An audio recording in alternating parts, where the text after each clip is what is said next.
is welcome again to the questions and answers part of Kim Anno's presentation.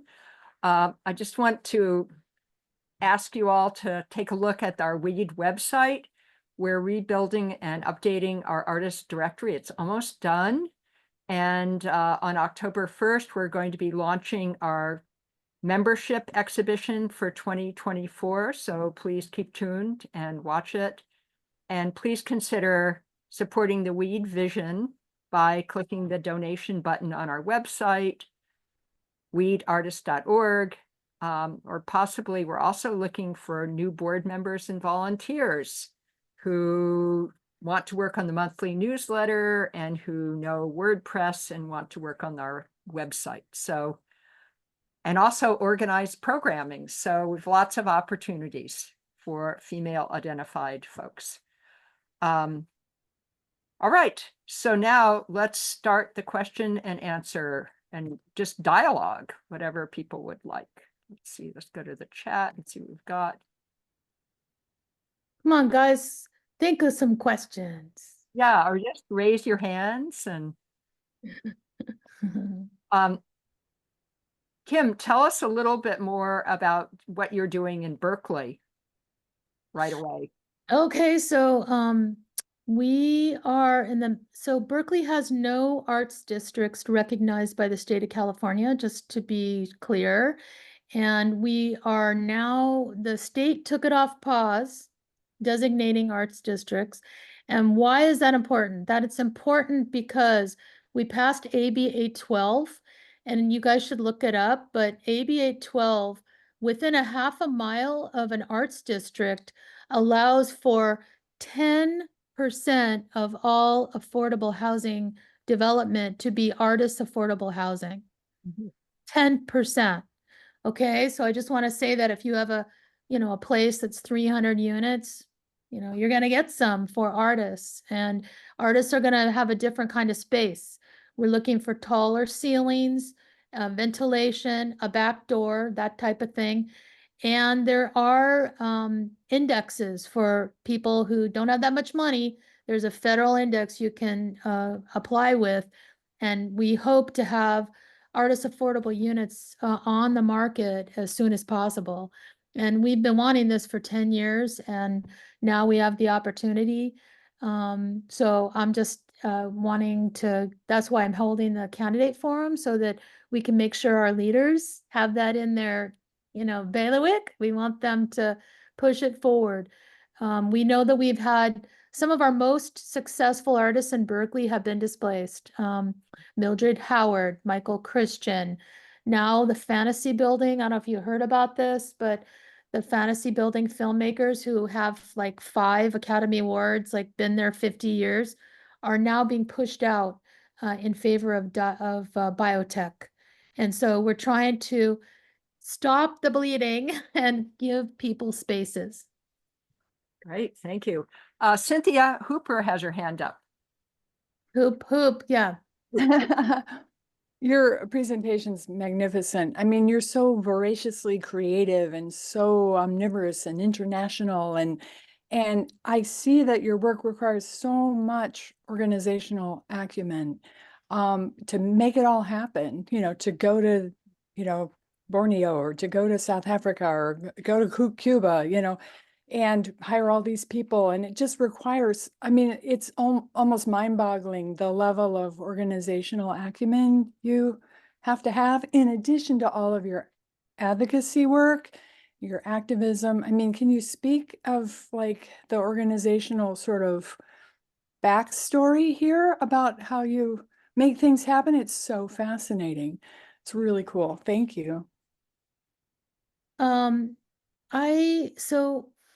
I don't know. I mean, my bookkeeper said to me the other day, this isn't your forte. I want you to get someone we can train. So, and I'm like, okay, all right, I'm so sorry. I do need to be more exacting with how the funds are being dispersed, and I mean, I try the best I can. I don't know. I just love humanity, like I love humanity. And in Gothenburg, Sweden, in last November, they had a conference on love at University of Gothenburg, and they invited me to be a keynote person on how to love humanity, So I was like, oh my God, what an honor, I don't know. I think, just, I don't, all I can think of is when I was young and becoming a United Farm Workers organizer, because I immediately was like, what? They have to live like that? Like it just shocked me. And I'm thinking, okay, I can do something. I'm gonna do something, whatever it is, I'm doing it. And that's kind of started how it went, but and you get into trouble too. I mean, you get your hands slapped all the time. I mean, recently we organized a union at California College of the Arts for the tenured faculty. We're called CCA Ranked Faculty United, and we're part of the AFT, which merged with the AAUP. And we are really working hard on getting a living wage at CCA. And at the time when they're just about to, they just had layoffs on Friday because there is a trough of enrollments. It's kind of complicated, but anyway, higher education is really in a big trouble right now, and everyone's trying to figure out what to do, and also the corporatization happened where the people at the top are making so much more than the people below, and like that. So we're trying to right that wrong. And we don't blame any one person. It's a system. It's a system that needs to be dismantled and rearranged. So I'm all ready for that. It's not easy, but we're doing it. It's amazing how many balls you can keep in the air at once. It's really, really admirable. It's so cool. Thank you, Kim. What else? Lanny, yeah. Lanny, you're muted, darling. Unmute yourself. Mary, you are muted. Mary, you are muted. Lanny's muted. Everyone's muted. Okay, Unmute. Lanny, ask your question again. Yeah, I put it in the text, but it was wonderful to see your work, Kim, and hear you talk about it. That was great. But I arrived a few minutes late, and you just said something about a candidates forum being held. When and where is that? I'm going to put that in the chat right now. It's October 6th. It's at 1901 San Pablo. And it's 5:30 to 7:30 at the Capoeira Arts Foundation.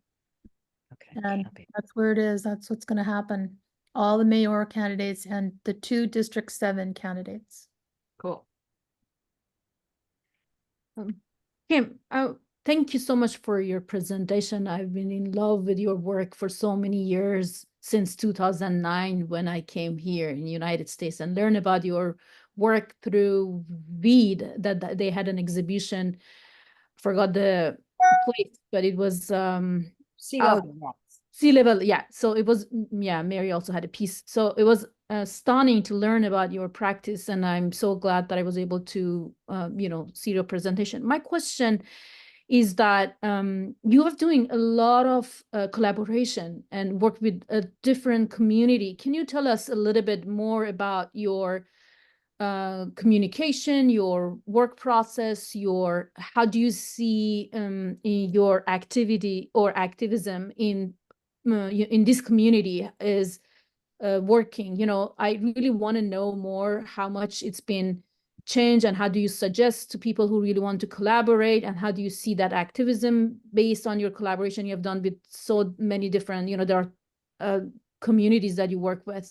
I know that there are different questions, but any sort, I really love to know more about collaboration side of your work with activism. Well, I think the first thing is I really want to critique the environmental movement front and center. Environmentalism is not, it's kind of collapsed. What really should be thought of is environmental justice. And that's because the developing nations, the island nations, the African continent, all of the areas where we have indigenous people, they are the first responders to the ravages of climate change. And that's just going to that's just going to increase. I mean, the whole idea of the global South migrating north because they have to. And we're seeing that at our border now, and we have these Republicans are saying these people are criminals or whatever. These people are dying from not being able to get enough food because it's too hot to grow stuff. And then people have fights over things, and then the cartels come in, and the corruption, etc. And the government is a problem sometimes too. I mean, I'm not against governments. I think we need governments. I think we need the nation state, as porous and weird as it is, and failed as it is. We sort of need that. Because otherwise we're just having smaller units of people battling each other as well. So I feel like my job as an artist is social practice, and that is to go to a community and honor the people that are there already living and creating culture, and show that culture can be resilient. Like, I've moved to adaptation. I no longer think we can stop climate change in any way, that it is coming and it's here already.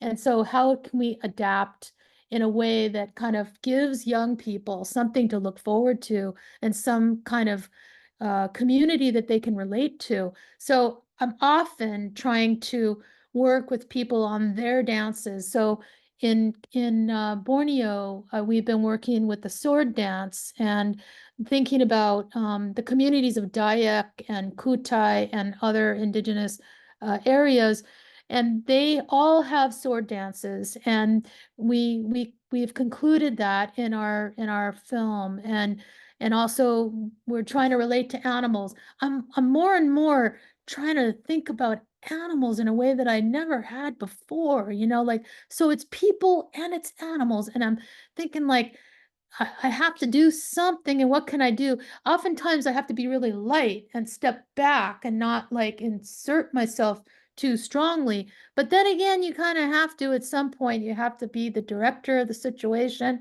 So but for instance, in Indonesia, I asked 47 teenagers to make a cell phone diary.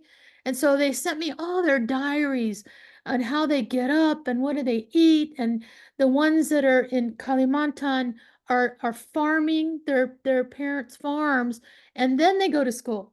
So they're like digging and they're feeding and they're doing all kinds of things with the animals and the plants, and then they go to school. And so I see their lives, and I'm just so touched by them. I'm so moved by them. It's kind of hard to actually put it together. You're thinking it's so perfect the way it is, but I feel like where there's a will, there's a kind of way, and oftentimes someone steps forward. There's a young man who's writing to me now all the time. He's really interesting. And he's trying to clone camphor trees and do these different things that would help the environment in Indonesia. The Indonesian government is also, I can tell you this, they are telling me that I cannot show any coal boats in my film.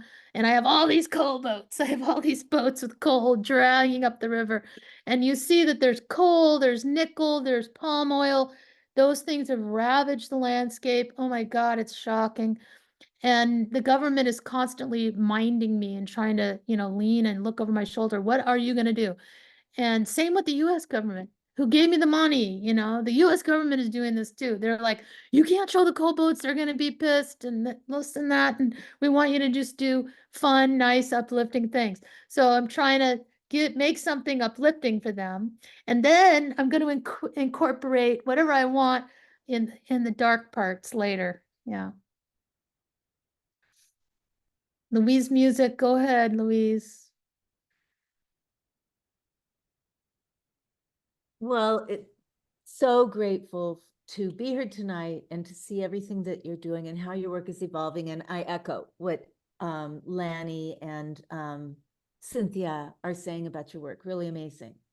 And I love how you are also connecting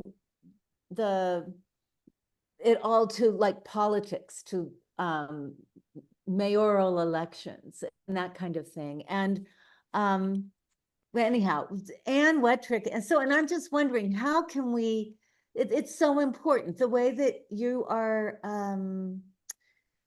showing how art is a way that people can stay present in all the horror instead of turning off, how to face the horror. And especially, I know your work with young people and how you are, you know, putting love and hope at the center, but not with, but facing, you know, how bad things really are. And so I just, Anne Wettrick and I have been doing this thing with Jane Fonda and Greenpeace. And I'm just wondering if there are ways that we could be making connections that might even support your work in more ways, maybe with some of the administrative organizing kinds of parts, or I don't know, but just loving it so much and how to make it stronger.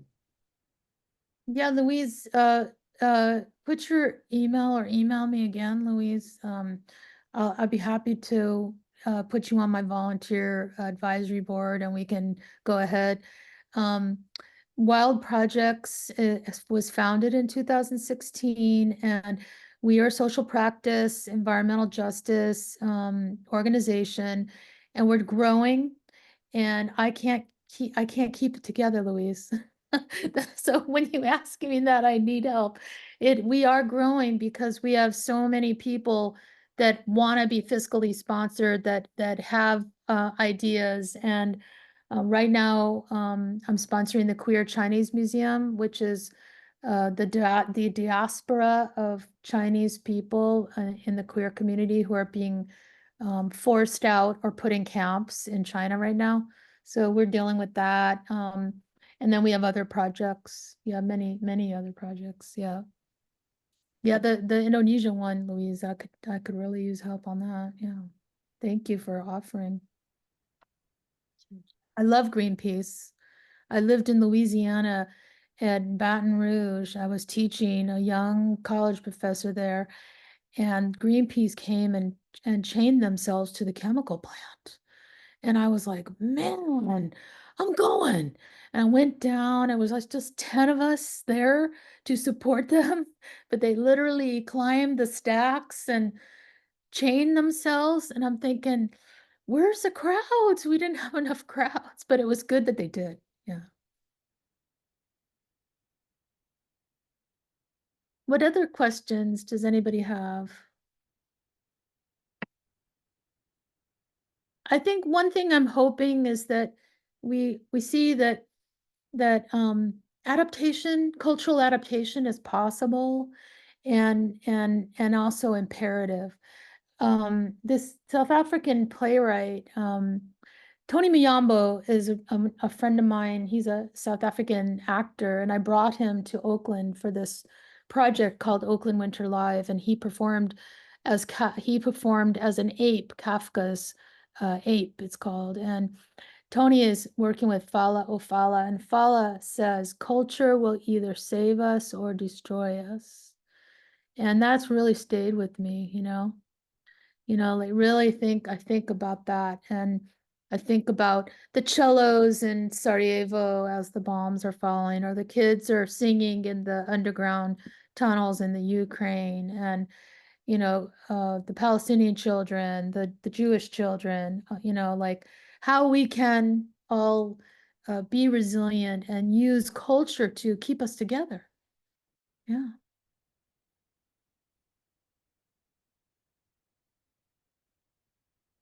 Some of you are artists too, so you also do works that relate to these things. So don't hesitate to say something about your own work too. Right, we are interested if anybody else would like to talk about their projects.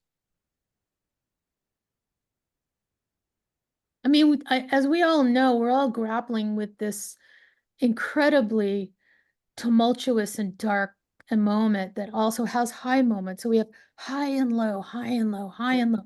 And it's exhausting, isn't it?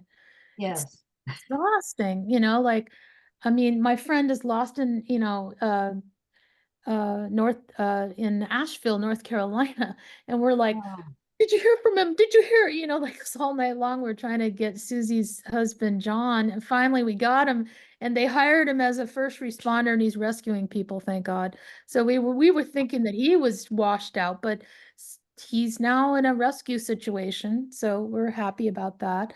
So all these things like the war, the environment, the politics that are so polarized and we can't even believe the things that people say nowadays. I was like, okay to say these things. Like, it's just, Yeah. no, it's hard. We're all dealing with it. That's why I really love music, and I feel like music helps, you know, like I really feel like collaboration helps and honoring people helps. And I mean, I get angry too, just like anybody else, but I really want to lean on bringing people together to be like this very positive force in a very dark time. So however we can do that in our little corner of the world seems worth it to me. Maybe if you guys want to share anything about that, I'd love to hear how are you surviving? How is everybody surviving this dark moment?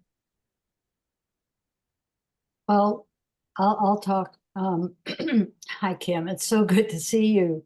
Oh, After good to all meet these years. you. Yes, yeah, I'm seeing yeah, so many people from my past. I just so yeah. love it. So, yeah, I mean, I love a lot of what you're saying and showing. I mean, it's just, and it's an antidote to the way I felt this morning. I read the news and I just felt like things are really, really falling apart. And I, I guess there's a feeling I feel sometimes kind of helpless about the whole thing, you know, like what am I doing? I'm just basically trying to survive myself and make some art. And so I mean, it's wonderful to hear all that you're doing. And I'm wondering uh I'm wondering how, like, for instance, when you go into a place and you make a movie with people there, do you come back? I mean, you know, after the movie's made and so on, or is it like, what is the aftermath, and how much does that movie get out into, you know, like to as a seed to generate more thoughts and actions from other people? That's like, what is the effectiveness of Yeah, that? Kind of what yeah, you're yeah. I'm just, you know, I think that that's such a good thing to think about. I you know, like when I saw the picture of the Maldives president, that flipped my switch just instantly, and I changed my whole life because of that one image. If I mm, can feel that, other people can feel that.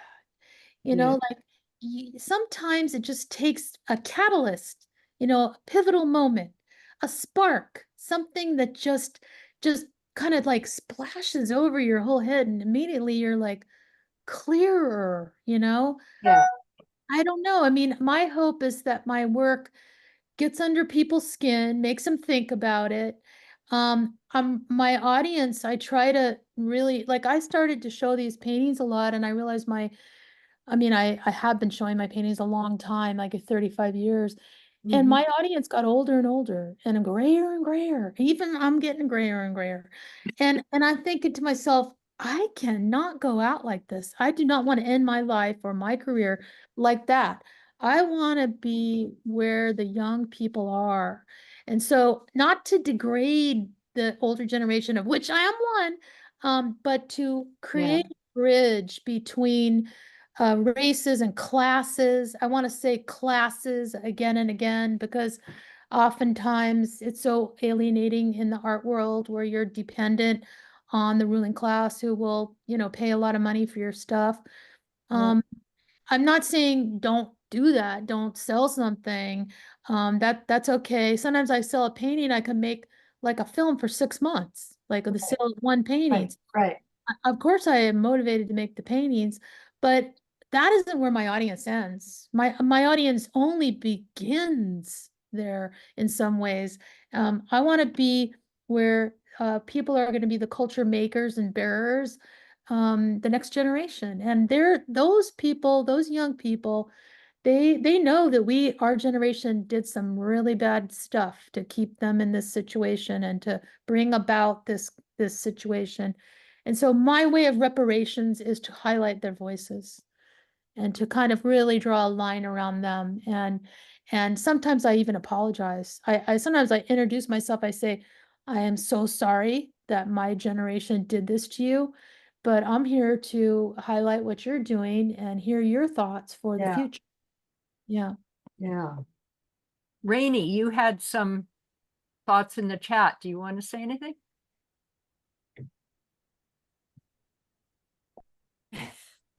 There we go.